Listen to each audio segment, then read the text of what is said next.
Assalamualaikum warahmatullahi wabarakatuh. Pada kali ini saya akan menjelaskan sistem manajemen bank darah, bagaimana sistem ini menyimpan, mengelola, dan memproses informasi yang diterima. Ada penjelasan dari proyek ini berupa deskripsi, ada pula desain proses bisnisnya, kamus datanya, desain ERD, implementasi query, hingga desain antarmuka. Di sini terdapat 8 tahapan utama yang berada di dalam sistem manajemen bank darah ini, seperti riwayat kesehatan, itu adalah riwayat dari calon pendonor, lalu ada pendonor ini adalah calon pendonor yang dinyatakan terverifikasi dan memenuhi syarat sebagai pendonor darah. Unit darah adalah sejumlah atau sekumpulan kantong darah yang sudah diambil dan digolongkan berdasarkan golongan darahnya. Lalu pengujian darah ini adalah tahapan yang mana petugas laboratorium ditugaskan untuk menguji darah-darah apakah darah-darah tersebut terjangkit penyakit, virus, atau sebagainya. Bank darah adalah tempat penyimpanan darah-darah yang sudah atau sampel darah yang sudah disterilkan oleh petugas laboratorium tadi. Petugas bank darah adalah mereka yang menyimpan, mengelola, dan mendistribusikan darah ke rumah sakit atau pihak-pihak terkait yang membutuhkan.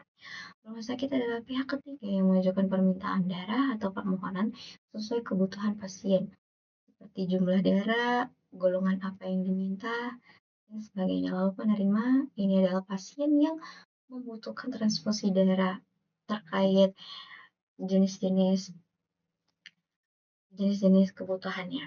Lalu di sini ada desain proses bisnis atau BPMN, berikut link yang bisa diakses untuk melihat lebih lanjut, gambar lebih lengkap dari diagram BPMN-nya.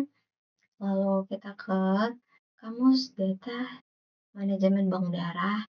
Di sini berisi atribut, tipe data, lebar data, dan struktur dari tabel itu sendiri. Struktur dari tabel riwayat kesehatan, struktur dari tabel pendonor, struktur dari tabel darah, dan sebagainya. Ini mengenai penjelasan yang rinci. Lalu ada desain ERD. Diagram ERD ini adalah penjelasan hubungan antara satu tabel atau satu entitas ke entitas lain.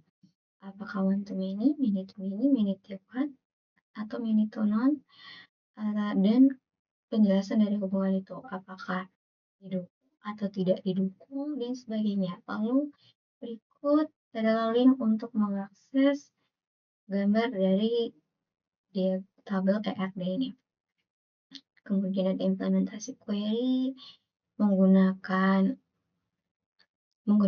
bahasa DML, Data Manipulation Language, untuk menampilkan database-nya. Menggunakan database-nya juga membuat tabel pada database dan mendeskripsikan strukturnya itu menggunakan DML. Lalu di sini ada select all from pada tabel pendonor menggunakan data definition language, itu menampilkan isi dari kolom-kolom yang sudah dibuat pada tabel di atas mengenai kolom ID pendonor hingga seterusnya. Lalu di sini adalah hasil relasi tabel pada tabel kelayakan donor, primary key, dan sebagainya. Alter ini digunakan untuk menambahkan sesuatu ke dalam kolom maupun baris dari tabel.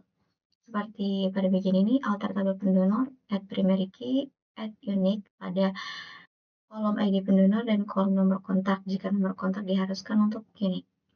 Lalu ada membuat dan menampilkan indeks pada tabel pendonor digunakan untuk performa database tersebut. Ini sangat membantu data administrator. Kemudian ini ada inputnya menggunakan show index from pendonor atau bahasa DML. Lalu ada view tabel pendonor untuk keamanan dan mempermudah performa database juga. Nah, di sini ada select from where, menggunakan bitri, kurang dari, lebih dari, kurang dari, sama dengan, dan sebagainya. Ini untuk mencari data secara spesifikasi sesuai yang kita inginkan dan kebutuhan. Nah, ini adalah outputnya. Dia akan menampilkan seperti ini sesuai keinginan kita. Hanya taruh perintah dan apa yang kita inginkan database-nya. Lalu di sini ada desain antarmuka. Desain antarmuka ini bisa menggunakan graphical user interface atau user experience yang biasa disebut GUI ataupun UI UX. Tergantung ingin teknis ataupun non teknis. Di sini ada tampilan covernya. Ada tampilan pertamanya yaitu untuk mengisi formulir.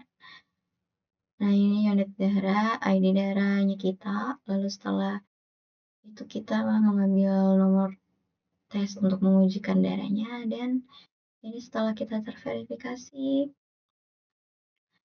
Nah, ini petugas-petugas terkait yang menjaga bank darah tersebut. Ini cover untuk kita mengakses darah yang kita simpan, darah yang dibutuhkan di bank darah.